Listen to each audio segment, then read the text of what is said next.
आगे बढ़ते हैं और बात करते हैं उत्तर प्रदेश चुनाव की।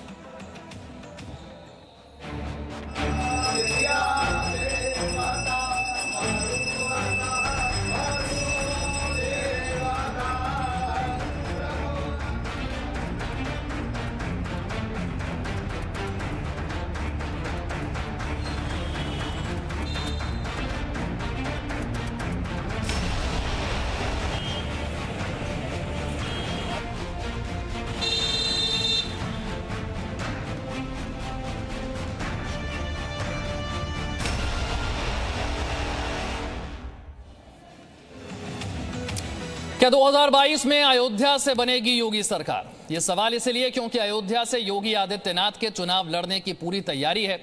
खुद सीएम योगी ने कहा है कि उन्हें जहां से कहा जाएगा वो चुनाव लड़ने के लिए तैयार हैं। हालांकि अभी तक बीजेपी की ओर से इस बारे में साफ तौर पर कुछ कहा नहीं गया, लेकिन जिस तरह से अयोध्या में बीजेपी के अंदर कामकाज हो रहा है उससे ये संकेत मिल रहे हैं कि योगी अयोध्या से चुनाव लड़ सकते हैं। टिकटों को लेकर दिल्ली में अहम बैठक हो रही है। अब देखने वाली बात यह है कि 2022 की सियासी फाइट में विजय किसे हासिल होती है, और सवाल यह भी कि क्या अयोध्या से चुनाव लड़ेंगे मुख्यमंत्री योगी आदित्यनाथ। बड़ी खबर यह भी है कि बीजेपी कोर ग्रुप ने 3 चरण के लिए प्रत्याशियों के नाम तय कर दिए हैं। बीजेपी सीईसी में रखे जाएंगे 209 सीटों पर उम्मीदवारों के नाम। 14 जनवरी के बाद बीजेपी की पहली लिस्ट उम्मीदवारों के सामने आ सकती है। यूपी विधानसभा चुनाव के लिए बीजेपी में टिकटों पर मंथन जारी है और सूत्रों के मुताबिक बीजेपी कोर ग्रुप ने 3 चरण के लिए प्रत्याशियों के नाम तय कर लिए हैं। कुल 209 सीटों पर प्रत्याशियों के नाम फाइनल कर दिए गए हैं। इन नामों को आज सीईसी में रखा जाएगा। चुनाव समिति की बैठक में प्रत्याशियों के नाम पर अंतिम मोहर लगेगी और सूत्रों के मुताबिक 14 जनवरी के बाद बीजेपी की पहली लिस्ट जारी हो सकती है।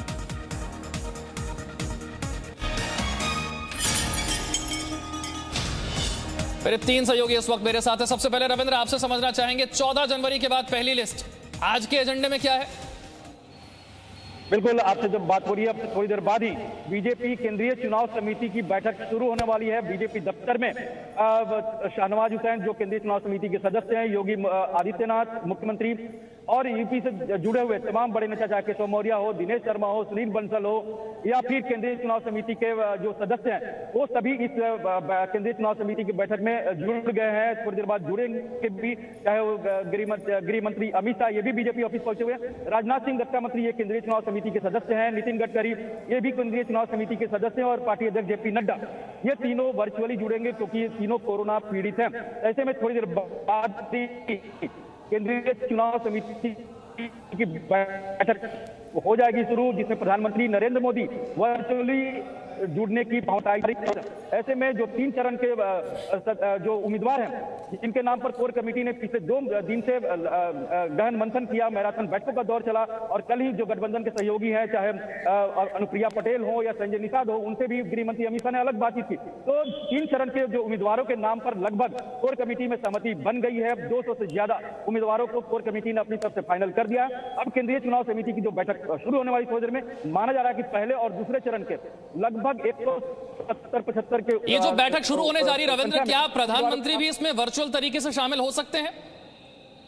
बिल्कुल बिल्कुल, देखिए मैं बता दूं कि कल ही किसी से बात, जो बीजेपी के नेता से बातचीत हो रही थी, तो प्रधानमंत्री ने बड़े नेताओं को ये कहा कि केंद्रीय चुनाव समिति की जो बैठक होगी उसमें मैं रहूंगा, लेकिन कई लोगों ने कहा कि हम लोग वर्चुअल आपसे जुड़ना चाहेंगे, आप बीजेपी दफ्तर नहीं आइए वोट करने पर, क्योंकि वो चाह रहे थे कि बीजेपी दफ्तर में आए। यूपी का चुनाव है, यूपी के उम्मीदवारों की घोषणा होने वाली है और इस पर जो मंथन होगा वो उसमें शामिल होना चाहते थे, लेकिन बीजेपी की तरफ से ही कहा गया कि आप वर्चुअली जुड़िए। और ये भी बताया जा रहा है कि ये जो सीईसी की बैठक चल रही है जिसमें प्रधानमंत्री वर्चुअल जुड़ेंगे, हो सकता है कि गृह मंत्री अमित शाह और 1-2 और बड़े नेता बाद में जाकर प्रधानमंत्री से भी मुलाकात करें, क्योंकि जो सूची है ये 14 जनवरी के बाद जारी होने वाली है। तो अगर उस अंतिम क्षणों में किसी उम्मीदवार को लेकर कोई और भी मंथन करनी हो तो प्रधानमंत्री से सीधे तौर पर कुछ बड़े नेता उनसे बातचीत कर सकते हैं। लेकिन सीईसी की बैठक में आज माना जा रहा है कि कुछ उम्मीदवारों की घोषणा, जो उम्मीदवारों के नाम पर हरी झंडी लग जाएगी।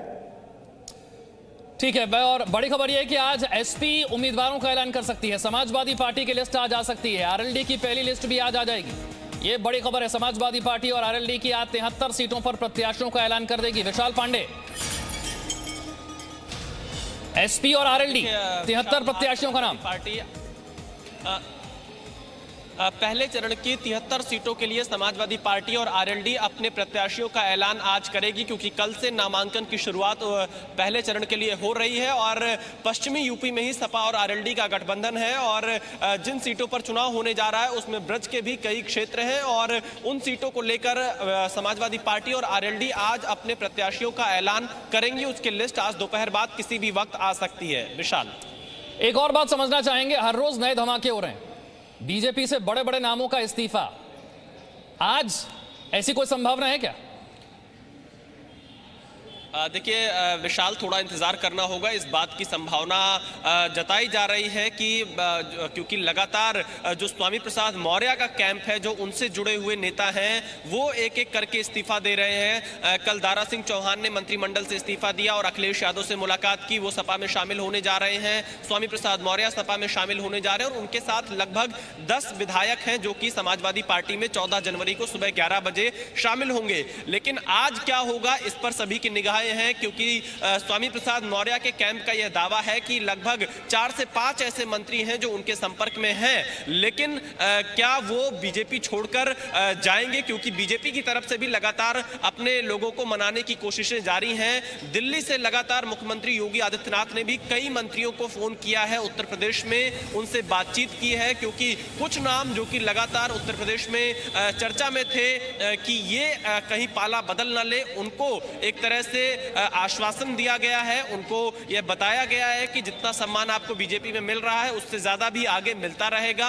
लेकिन क्या इस बातचीत के जरिए कोई बात बन जाएगी, ये देखने वाली बात होगी और आज क्या होगा इसके लिए थोड़ा इंतजार करना होगा। विशाल, रवि त्रिपाठी, विशाल ने संकेत तो दे ही दिए कि अभी लिस्ट तो है नाराजगी वाले नेताओं की लंबी, तो गारंटी के साथ तो नहीं कह सकते कि आज और कोई इस्तीफा नहीं होगा।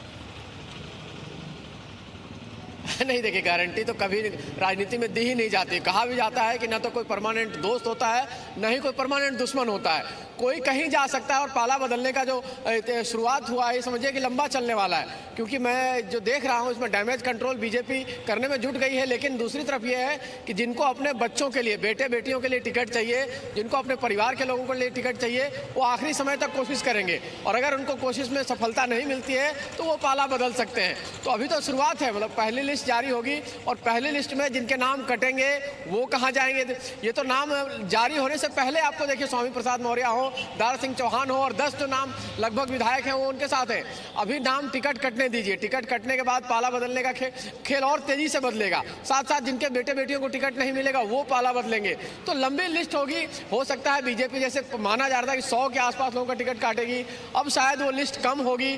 जैसा कल रविंदर भी बता रहे थे कि शायद बीजेपी इस मामले पर अब मंथन कर रही है कि ज्यादा टिकट काटने से ज्यादा लोग अगर पहले पार्टी छोड़ के जाते हैं तो इसका मैसेज गलत जाएगा, परसेप्शन इसका गलत जाता है और इसका पार्टी को नुकसान हो सकता है। तो दोनों तरफ से पार्टी सोच के चलेगी, लेकिन जो जाने वाले हैं और जाने वाले हो सके तो लौट के आना, यही गाना बीजेपी गाएगी और क्या किया जाएगा। ठीक है, मैं रविंद्र और विशाल आप दोनों से एक और बात समझना चाहूंगा। बड़ी चर्चा योगी आदित्यनाथ के अयोध्या से चुनाव लड़ने को लेकर चल रही है, चर्चा अंदर खाने क्या हो रही है रविंद्र? देखिए, बिल्कुल 2 सीटें थी गोरखपुर सदर से और अयोध्या से, लेकिन कल जो हमें जानकारी मिल रही है कि योगी आदित्यनाथ अगर चुनाव लड़ते हैं, जिस पर आज सीसी में अंतिम मोहर लगेगी, हालांकि इस पर प्रधानमंत्री नरेंद्र मोदी को ही अंतिम तौर पर हरी झंडी देना है, उन्हीं को सहमति देना है, क्योंकि जो कोर कमेटी है वो लगभग सहमति अपनी बना दी है कि योगी आदित्यनाथ को अयोध्या से चुनाव लड़ाया जाए। और कोर कमेटी में जो 2 दिन की बैठक हुई उसमें सहमति बन गई थी। अब प्रधानमंत्री से जब चर्चा होगी तो उनकी क्या राय है, इस पर सब कुछ डिपेंड करता है। लेकिन पक्के तौर पर कहा जा रहा है अयोध्या से योगी आदित्यनाथ चुनाव लड़ सकते हैं। उसकी जब सूची जारी होगी तो उसमें हो सकती है। एक बात और भी था, रवि त्रिपाठी वहां पर है, हमने बीजेपी और सपा की बात के लिए उनसे जरूर कांग्रेस से पूछना चाहिए था। इमरान मसूद तो चले गए और कौन कौन जाएंगे कांग्रेस से, और कांग्रेस की वहां पर प्रियंका गांधी वाड्रा के इतने कैंपेन करने के बाद क्या स्थिति है, क्या चौथे नंबर की पार्टी है या फिर तीसरे पोजीशन में आ सकती है? ठीक है रवि त्रिपाठी, सवाल आपने सुनी लिया है रविंद्र का। बिल्कुल बिल्कुल बिल्कुल। देखिए, दिक्कतें तो सब पार्टी में है, सब पार्टी से लोग छोड़कर सपा की तरफ जा रहे हैं। कल भी देखिए इमरान मसूद का जो मुद्दा है वो बीजेपी लगातार उठाएगी, टुकड़े टुकड़े गैंग वाली बात हो। चाहे अभी 11 बजे प्रियंका गांधी वाड्रा प्रेस कॉन्फ्रेंस करने जा रही हैं, और प्रेस कॉन्फ्रेंस कर क्या बात करने वाली है, क्या कहने वाली है, भी देखने वाली बात होगी, क्योंकि कल उनकी प्रेस कॉन्फ्रेंस थी, उसको पोस्टपोन किया गया और आज रखा गया है। तो आज कांग्रेस भी अपनी लिस्ट जारी करेगी। हालांकि कांग्रेस का बहुत ज़्यादा वजूद यहाँ दिख नहीं रहा है। अगर बात करें उत्तर प्रदेश में तो कांग्रेस बहुत ज़्यादा वजूद के साथ नहीं है। 7 सीटें थी पिछली बार, 7 में से घट के आज 3 सीट पर बीजेपी कांग्रेस सिमट गई है। 3 सीट कांग्रेस के पास बस रह गई है, जिसमें से एक प्रदेश के अध्यक्ष हैं, एक लीडर हैं जो प्रमोद तिवारी की बेटी हैं मोना मिश्रा, और एक और विधायक बच जाते हैं। तो कुल 3 लोगों में विधायक तक सिमट गई है कांग्रेस पार्टी। तो कांग्रेस पार्टी जिस कार्ड को खेल रही, महिला कार्ड को खेल के, क्या वो बीजेपी को नुकसान पहुंचा पाएगी? देखिए, एक लड़ाई साफ है। अगर उत्तर प्रदेश में बात करें तो सपा और बीजेपी के बीच लड़ाई है, और इस लड़ाई में कौन किस खेमे के साथ खड़ा है ये देखा जाएगा। और तीसरा पक्ष है, चाहे तीसरा जो किरदार हो, दिख नहीं रहा है, जो मजबूती से लड़ रहा हो, चाहे बसपा हो, चाहे कांग्रेस हो, चाहे कोई और पार्टी जिस बात का दावा कर रहा हो। तो इस लड़ाई में आमने सामने की लड़ाई है, जो लड़ेगा इन दोनों के साथ ही रहना पड़ेगा। ठीक है, हम अयोध्या को लेकर बार बार चर्चा करें तो आपके लिए बता दें कि योगी आदित्यनाथ के लिए अयोध्या खास क्यों है। योगी मठ की 3 पीढ़ियों का अयोध्या से नाता रहा है, और अपने कार्यकाल के दौरान 42 बार योगी आदित्यनाथ अयोध्या आए हैं। दीपोत्सव की शुरुआत, वहां की तस्वीरें भी आपने देखी, राम मंदिर निर्माण में अहम भूमिका निभाई है। अयोध्या को विश्व स्तरीय बनाने की कोशिश कैसे हो रही है, ये तो समय समय पर तस्वीरें हम आपको दिखाते ही रहते हैं। कई योजनाओं की घोषणा लखनऊ के बजाय अयोध्या से की गई है योगी आदित्यनाथ की तरफ से। तो अहमियत यह है अयोध्या की, और इसीलिए विशाल पांडे, मैंने सवाल भी पूछा था कि क्या यह सहमति बनती हुई नजर आ रही है कि योगी आदित्यनाथ अयोध्या से ही लड़ें? देखिए विशाल, 1 जनवरी को मेरी मुलाकात हुई थी योगी आदित्यनाथ से, और उस मुलाकात में मैंने उनसे पूछा था कि क्या आप अयोध्या से विधानसभा का चुनाव लड़ेंगे, तो उन्होंने कहा कि पार्टी जहां से तय करेगी मैं वहां से चुनाव लड़ूंगा। फिर मैंने उनसे पूछा कि आपकी पहली पसंद क्या है, गोरखपुर या अयोध्या?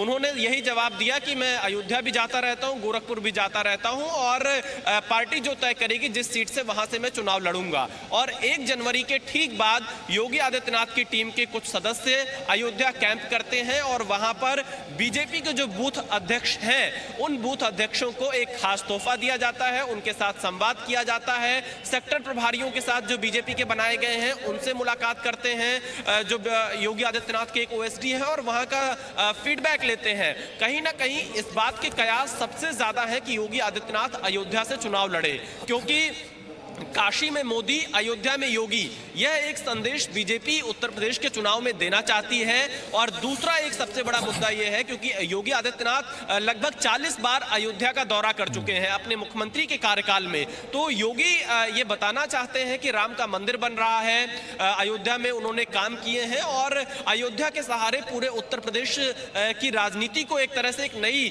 धार देने की कोशिश बीजेपी करेगी अपने हिंदुत्व के एजेंडे के साथ में। क्योंकि अगर हम दूसरी पार्टी की बात करें, समाजवादी पार्टी, वो पूरा जातिगत समीकरण को चारों तरफ से बनाती हुई नजर आ रही है सामाजिक प्रयोग को अपनाने में। तो इसीलिए कहा जा रहा है कि अगर उत्तर प्रदेश में चुनाव जातियों के आधार पर हुआ, सपा को बढ़त मिल सकती है, और अगर जो बीजेपी का कोर एजेंडा रहा है हिंदुत्व, और इस मुद्दे पर चुनाव हुआ तो बीजेपी को बढ़त मिल सकती है। और यही कारण है कि योगी आदित्यनाथ को अयोध्या पर चुनाव लड़ाने की तैयारी बीजेपी कर रही है, ताकि यह संदेश दे सके कि काशी में काशी विश्वनाथ कॉरिडोर का निर्माण हुआ, जहां प्रधानमंत्री नरेंद्र मोदी सांसद हैं, तो अयोध्या जहां राम का मंदिर बिल्कुल जो बात आपने कही कि काशी में मोदी और अयोध्या से योगी, ये मैसेज देने की कोशिश बीजेपी की तरफ से हो सकती है।